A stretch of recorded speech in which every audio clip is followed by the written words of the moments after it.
Hi everybody, it's Stefan Molyneux from Free Domain Radio. Thank you so much for taking the time to look at the facts about spanking. Let's start with the definition. We're not talking about beating children black and blue. We're not talking about extreme child abuse. We're talking about spanking, which in most of the studies cited here is defined as striking a child with an open hand on the buttocks or extremities with the intention of modifying behavior without causing physical injury. How prevalent is it? Very prevalent. Most of these statistics are to do with the US and the UK. Spanking remains one of the most common strategies to reduce undesired behaviors. Over 90% of American families report having used spanking as a means of discipline at some time. And this continues throughout the childhood of the offspring. Spanking of young children is highly correlated with continued spanking of school-age and adolescent children. More than half of 13 and 14-year-olds are still being hit an average of 8 times per year. Is it widespread? Certainly. Almost 70% of American parents think spanking is not only good, but essential to child rearing. In other words, it would probably be considered abusive to not spank. 90% of parents spank their toddlers at least 3 times a week. 2/3 spank them once a day. 1 in 4 parents begins to spank when their child is 6 months old, really an infant. 50% when their child is 12 months old. This really is too early for children to understand cause and effect and predict consequences to behavior. 52% of 13 and 14-year-olds get spanked, as do 20% of high school seniors. What is the age breakdown? 62% of parents hit their 1-year-old child, even more hit their 4-year-old child, and 7% of these 4-year-olds are being hit at least once a day. By the age of 7, at least 8% are being hit once a day, and a further 33% not less than once a week. 22% of 7-year-olds receive corporal punishment with an implement, some external thing, a belt or a wooden spoon or something like that. 53% have been threatened with an implement. 3/4 of 7-year-olds are either hit or threatened with implements, 91% of boys and 62% of girls. By the age of 11, 18% or 22% of boys are being hit once or more a week, and 15% of boys are being punished with an implement. What triggers it? What causes spanking?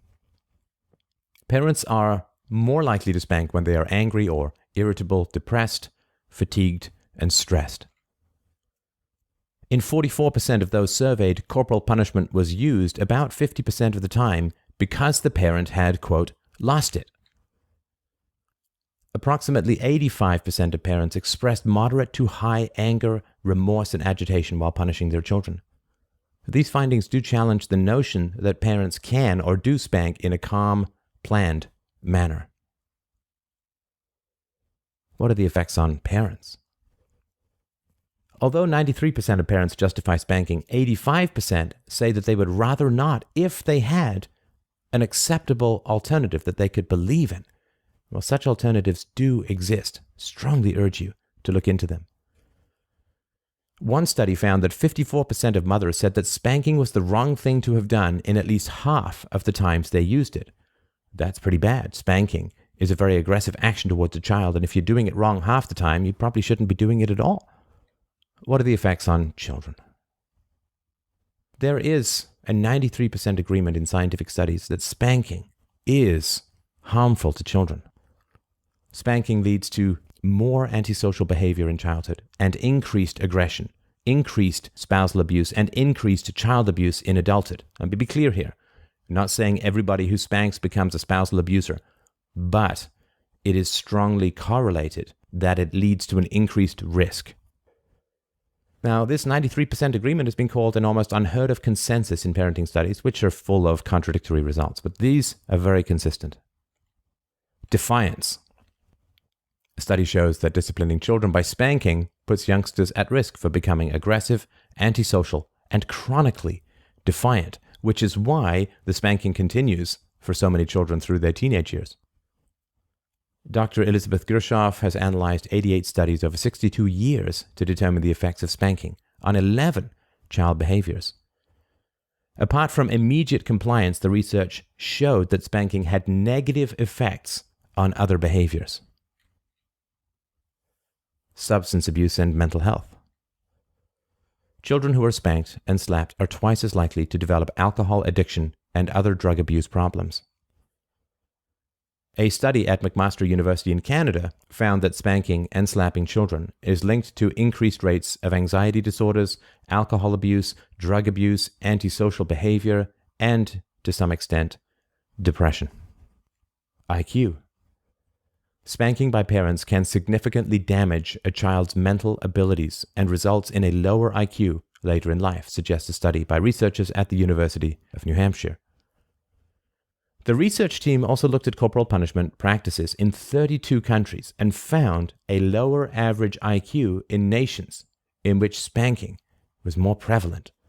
And imagine if there was some food that was costing your child up to 5 points of his or her IQ capacity or potential, what an outcry there would be.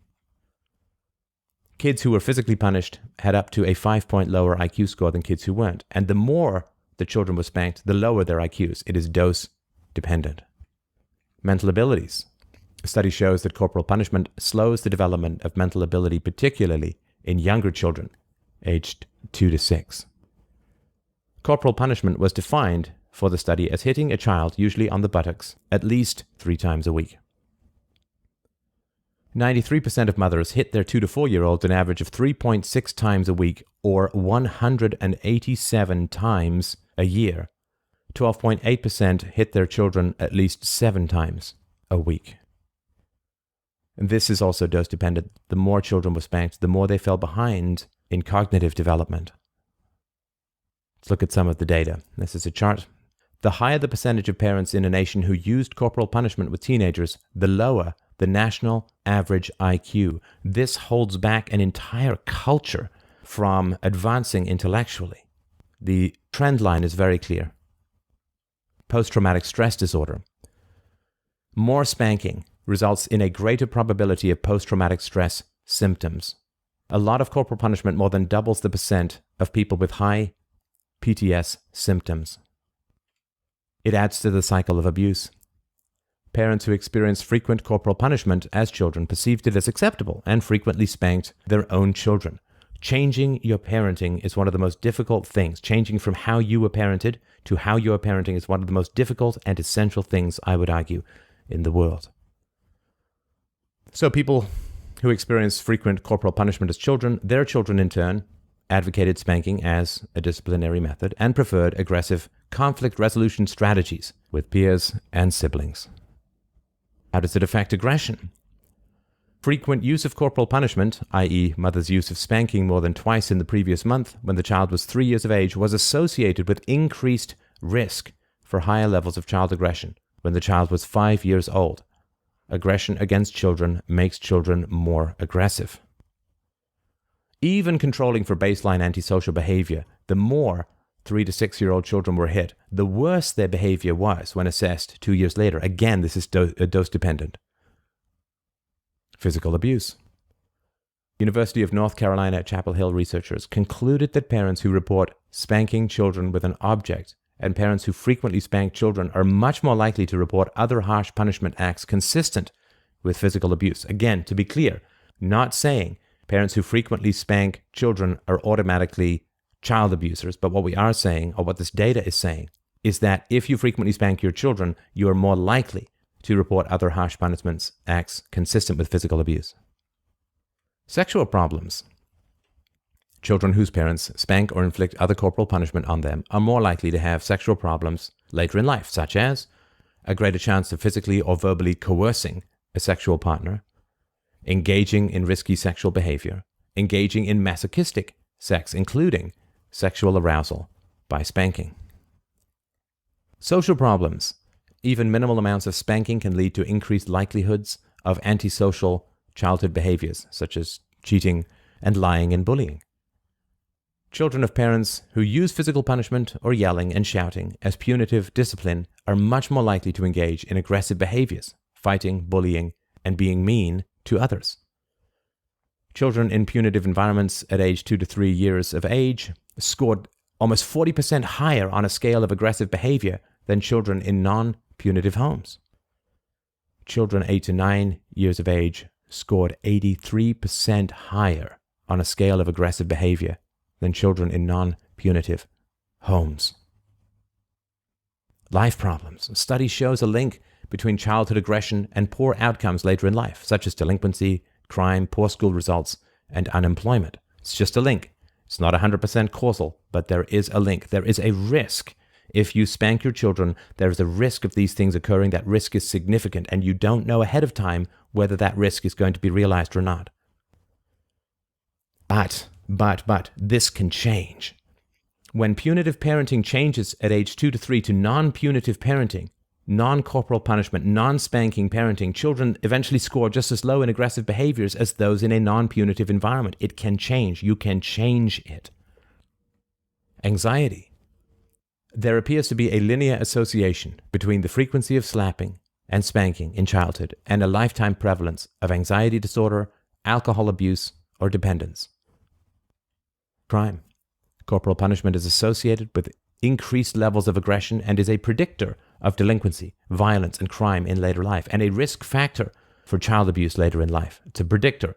Doesn't mean everyone who is spanked becomes a child abuser or a criminal, but it means that almost everyone who is a child abuser or a criminal was spanked as a child. Spanking is just hitting. Children who are spanked as 1-year-olds are more likely to behave aggressively and perform worse on cognitive tests as toddlers than children who are spared the punishment, research from Duke University shows. Elizabeth Gershoff, associate professor in human development and family sciences, said the study adds to a growing body of research showing negative effects of spanking. Almost all the studies point to negative effects of spanking, Gershoff said. It makes kids more aggressive, more likely to be delinquent, and to have mental health problems. Because children tend to mimic parental behaviors, it's possible spanking creates a model for using aggression, Gershoff says. Spanking is just hitting. Less is known why spanking could inhibit cognitive development. One possibility is that parents who spank are less likely to use reasoning with their children, something that's good for development, Gershoff said. Parents really, really, really matter. Surveys of 23,000 parents and children finds that parenting styles had a bigger impact on a child's behavior than any other factor. First place to look if your child is not behaving the right way is in the mirror. You are having the biggest effect on your child's behavior. Children who did not have positive interactions with parents were twice as likely to have persistent behavioral problems as those who had positive interactions. Almost 27% of the children surveyed had a clinically defined behavior or learning problem. Is spanking a strategy? Parents who spank are more likely to use other forms of corporal punishment and a greater variety of verbal and other punitive methods. When punishment fails, parents who rely on it tend to increase the intensity of its use rather than to change strategy. So if you spank a kid and he doesn't listen, you tend to spank more. You don't tend to look to other solutions. That's why this escalation is so dangerous. Silence about these issues. A recent survey indicated that almost 60% of pediatricians support the use of corporal punishment, at least in certain situations. An analysis of child development textbooks published from 1980 to 2005 showed an average of only half a page on corporal punishment and none that recommended that parents should never spank. This avoidance is really quite astounding. Why is so little space devoted to corporal punishment, which is experienced by over 90% of preschool children and at least a third of infants, when there is overwhelming evidence of its harmful side effects? It's an important question to ask. Let's look at the meta-evidence. All 20 recent studies associated corporal punishment with an increased probability of mental health problems. 12 out of 13 recent studies found corporal punishment associated with a higher probability of delinquent and antisocial behavior. And 4 out of 5 studies found a relation between childhood corporal punishment and later adult criminal behavior.